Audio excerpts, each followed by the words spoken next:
안녕하십니까. 한국산업기술평가관리원 엔지니어링 디자인팀 김공열 전임연구원입니다. 지금부터 22년도 디자인 산업기술개발사업 신규 지원에 대한 안내를 해드리도록 하겠습니다. 직접 대면으로 만나 뵙고 설명회를 개최하면 좋겠으나 코로나19 확산 방지를 위해 영상으로 설명드리는 점 양해 부탁드립니다. 첫 번째로 신규 공고 내용에 대해 안내해 드리겠습니다. 디자인 산업기술개발사업은 디자인 융합 혁신기술 개발 지원을 통해 시장 및 수요자를 만족하는 고부가가치를 창출하여 디자인 기반 미래 성장 동력 확보와 디자인 산업 전반의 생태계 고도화를 하는 것을 목표로 하고 있습니다. 다음으로 내역 사업에 대해 설명드리겠습니다.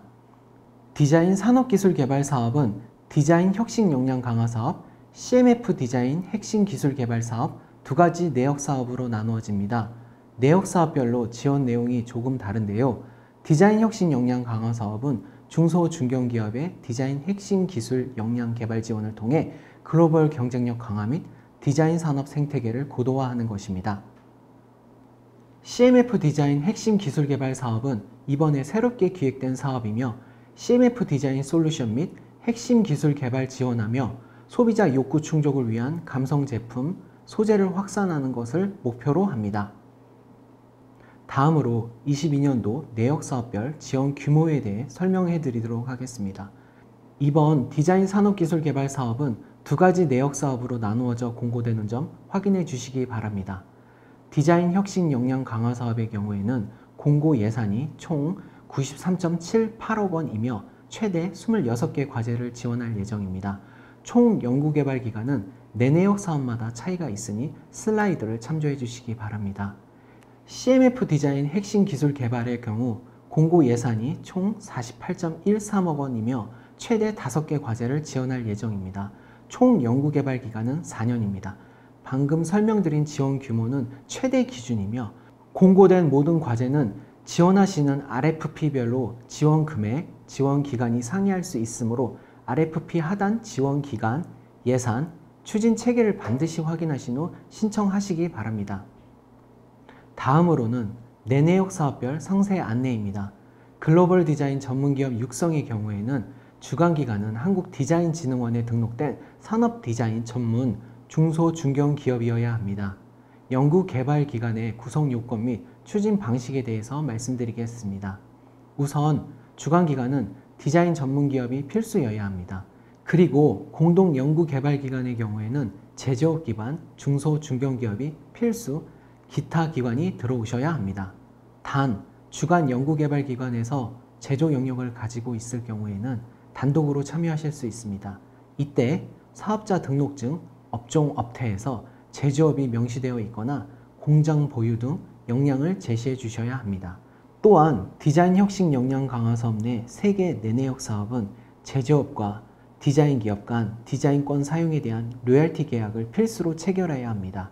공고문 내에 첨부된 서식 내에 로열티 계약서 서식이 있으니 제조기업과 디자인 기업이 각각 참여할 경우에는 필히 작성해 제출해 주시기 바랍니다.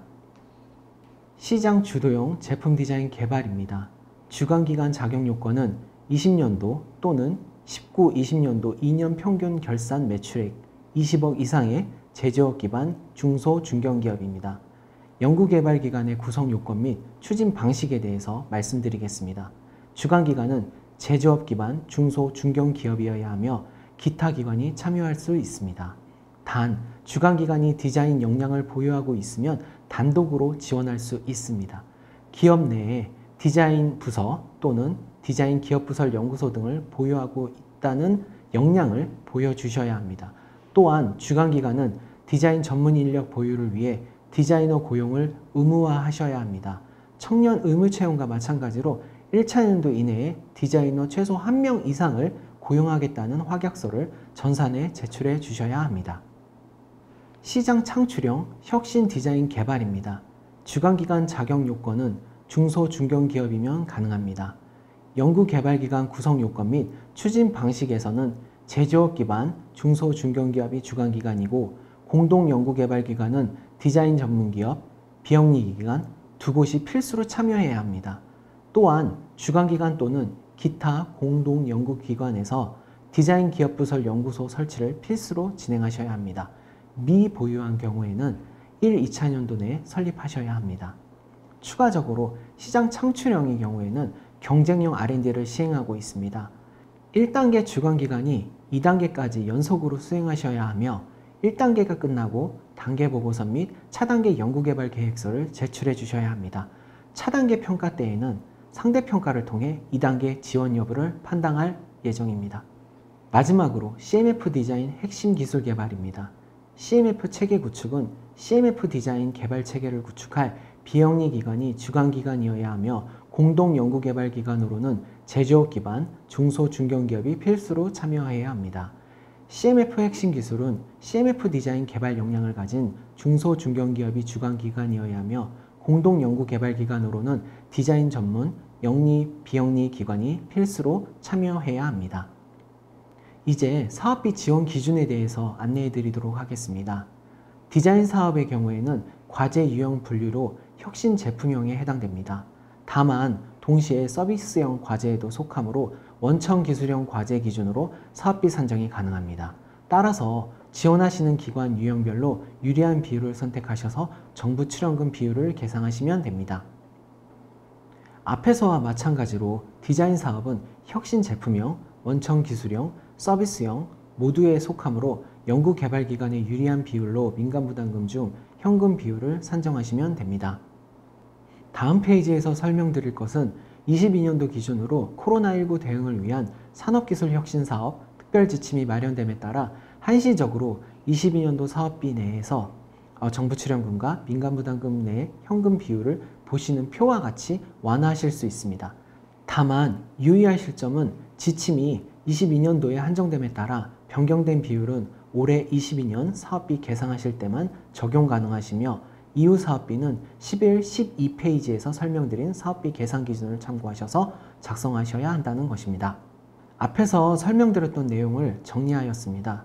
요약드리면 22년도 사업비는 코로나19 특별지침으로 인해 한시적으로 총 연구개발비 중 정부 출연금 비율은 높이고 민간부담금 현금 비율은 완화하실 수 있으니 참고하셔서 신청 시 반영하시면 됩니다.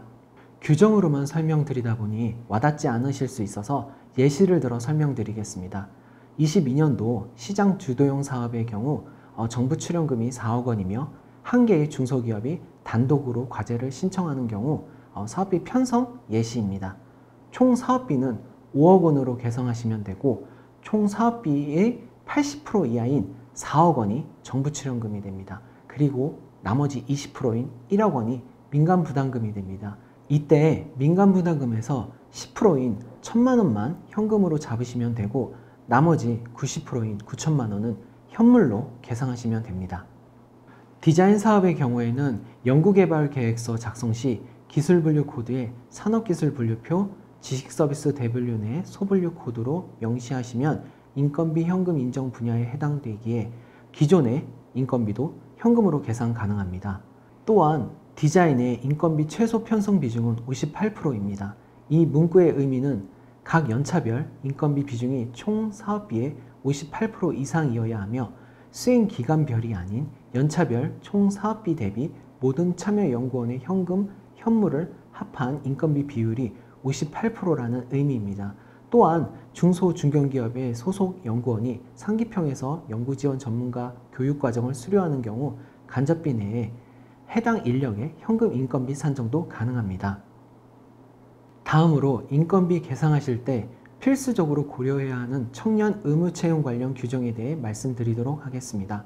청년 인력 일자리 창출을 위해 수행기간은 총 수행기간 동안 지원받는 정부 출연금 5억 원당 청년 1명을 신규 채용해야 합니다. 1차년도에 한 분을 우선 채용해야 하며 누적 지원 정부 출연금이 5억 원의 배수가 될 때마다 한 명씩 추가로 의무 채용해야 합니다. 자세한 사항은 표를 참조하시기 바랍니다. 청년 의무 채용은 주간 연구개발기관, 공동 연구개발기관 상관없이 영리기관이라면 어느 곳이든 채용하시면 됩니다. 다음으로는 공통 의무사항입니다. 디자인 사업의 경우에는 사업화를 위한 전략 및 컨설팅 비용 2천만 원을 의무 계상하셔야 합니다. 연구개발 계획서 쓰실 때 연구활동비 내에 해당 금액을 필수 계상하시기 바랍니다. 디자인 R&D 성과 홍보를 위한 비용도 추가적으로 계상해 주셔야 하는데요. 간접비 내 과학문화활동비 항목을 사용해서 간접비 내 비용을 최대로 계상해 주시기 바랍니다. 다음으로 신청 자격 중 사전 지원 제외 대상에 대한 안내입니다. 상세 내용은 공고문 18에서 20페이지를 참고해 주시기 바랍니다. 디자인 사업에서는 영리기관의 경우에는 내역, 내내역 사업 구분 없이 한 개의 과제만 지원하셔야 합니다. 예컨대 시장 주도형은 주간 연구개발기관으로, 시장 창출형은 공동연구개발기관으로 중복해서 지원하시면 사전 지원 제외됩니다. 또한 기타 제외 대상에 대해서는 슬라이드를 참조해 주시기 바랍니다. 지금부터는 연구개발계획서 작성 요령에 대해서 안내해 드리도록 하겠습니다. 신청 방법에 대해서는 슬라이드를 참조해 주시기 바랍니다. 필수 제출 서류 및 기한에 대해서도 슬라이드를 참조해 주시면 됩니다. 다만 접수 마감일이 2월 25일 금요일 18시까지이므로 이후에는 어떠한 추가 제출 및 수정도 허용되지 않으므로 꼭 유의하셔서 기한 내에 접수해 주시기 바랍니다. 특히 접수 마감일에는 동시에 접속하시는 분들이 많아 전산 오류가 잦습니다. 전산 오류로 인해 미제출 시 반영해 드릴 수 없으므로 신청하고자 하는 기관에서는 반드시 일정을 확인하시고 미리 전산에 입력해 주시기 바랍니다. 사업계획서 작성 시 고려해야 할 주요 사항에 대해서 안내해 드리겠습니다. 목표 및 연구 내용을 명확하게 설정하고 실현 가능한 연구개발 계획을 수립하는 것이 중요합니다.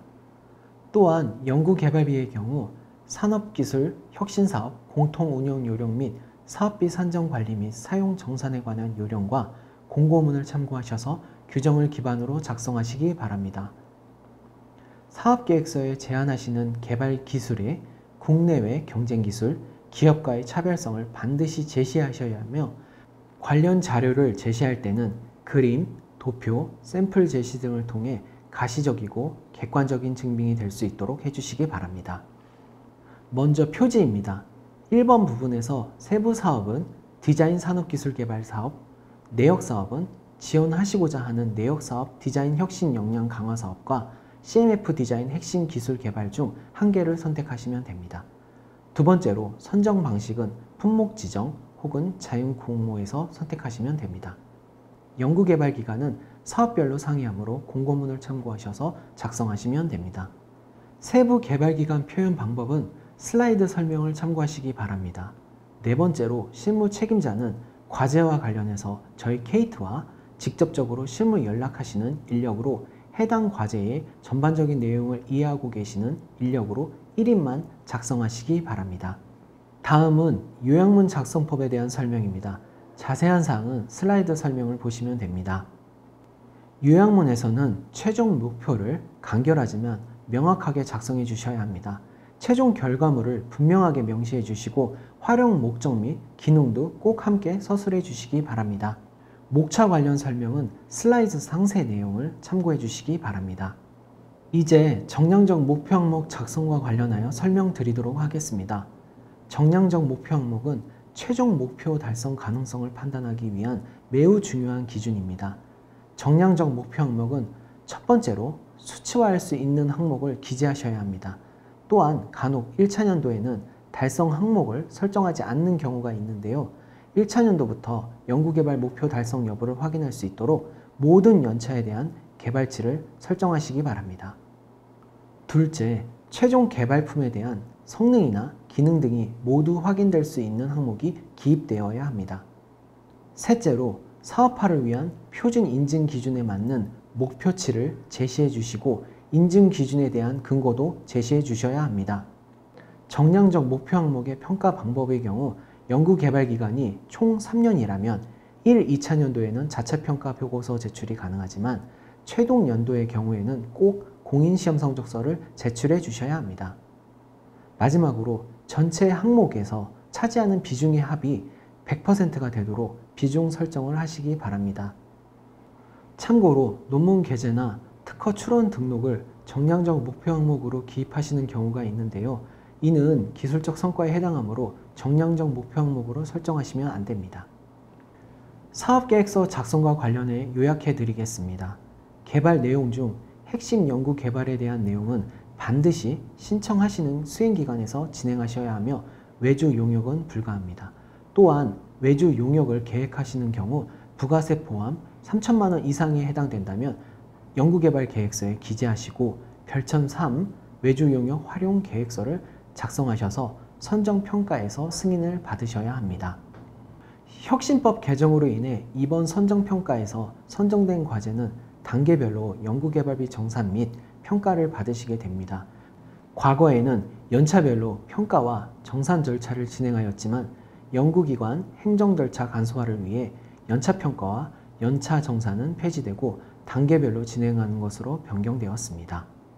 다음으로 기술 성숙도를 나타내는 TRL 관련 설명입니다. 원칙적으로 1단계인 기초이론실험 단계와 9단계인 사업화 단계는 정부 R&D가 지원하지 않는 영역이며 이번 공고에서는 대부분 TRL 5단계에서 시작, 과제 종료 시 8단계까지 진입하는 것을 목표로 하고 있습니다. 마지막으로 연구개발 계획서 작성 시 많이 혼동하시는 시작품과 시제품 용어 차이에 대한 설명을 기재하였으니 슬라이드 내용을 참고하셔서 명확한 용어로 작성하시면 됩니다. 긴 시간 동안 설명 드려주셔서 감사합니다. 이외에 신규 공고 관련해서 추가적으로 궁금하신 부분이 있으시면 공고문 내에 디자인 사업 담당자에게 연락 주시면 상세히 답변해 드리도록 하겠습니다. 감사합니다.